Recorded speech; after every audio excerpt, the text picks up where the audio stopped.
l'engagement des pouvoirs publics dans la lutte contre la cybercriminalité s'est traduit par la mise en place effective de structures comme la Commission de protection des données personnelles, la Division spéciale de cybersécurité de la police nationale et la plateforme numérique de lutte contre la cybercriminalité de la gendarmerie nationale. Aussi, le leadership du Sénégal en matière de lutte contre la cybercriminalité dans la sous-région lui a valu d'avoir été choisi parmi les pays prioritaires du projet GLACI, Action globale sur la cybercriminalité, initié par le Conseil de l'Europe. Sur le plan international, le Sénégal a adhéré à la Convention numéro 108 du 28 janvier 1981 sur la protection des personnes à l'égard du traitement automatisé de données à caractère personnel et a aussi ratifié la Convention de Budapest sur la cybercriminalité et la Convention de Malabo sur la cybercriminalité, sur la cybersécurité et la protection des données à caractère personnel. Toujours sur le plan juridique, le Sénégal a entrepris une importante réforme de son code pénal et de son code de procédure pénale après un état des lieux sans complaisance de son droit substantiel et de son droit procédural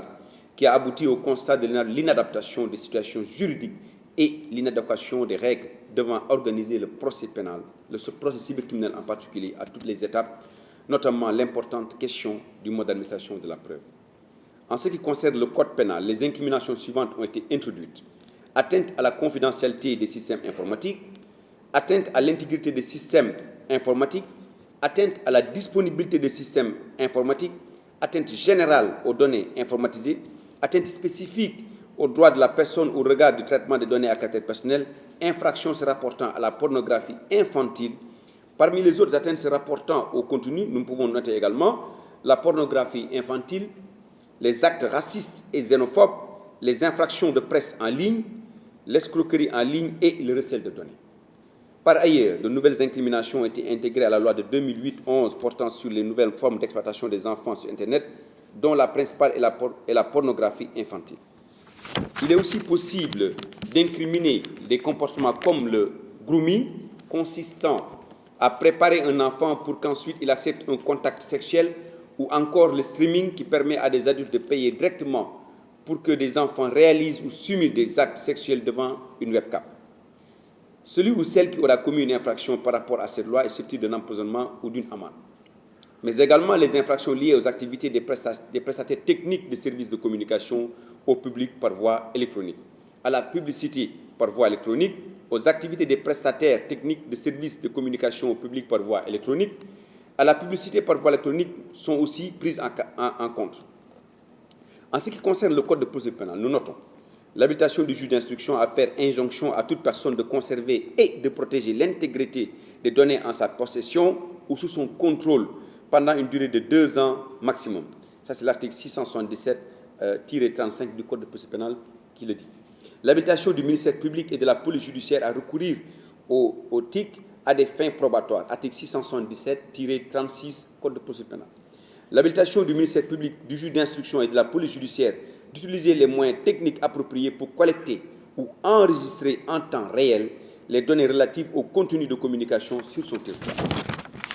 Nous avons également l'admission de la preuve électronique en matière pénale, sous réserve que puisse être dûment identifiée la personne dont il émane et qu'il soit établi et conservé dans des conditions de nature à en garantir l'intégrité. Là également, c'est l'article 677-40 Code de procédure pénale qui le dit. Mesdames et messieurs, je ne saurais terminer sans pourtant rappeler que grâce à une approche inclusive et conformément à la mise en œuvre de la stratégie Sénégal numérique SN 2025, la stratégie nationale de cybersécurité du Sénégal SNC 2022 a été élaborée et validée en novembre 2017 par l'ensemble des acteurs concernés. Ce document, qui a pour mission en 2022 au Sénégal un cyberespace de confiance sécurisé et résilient pour tous, se veut de promouvoir,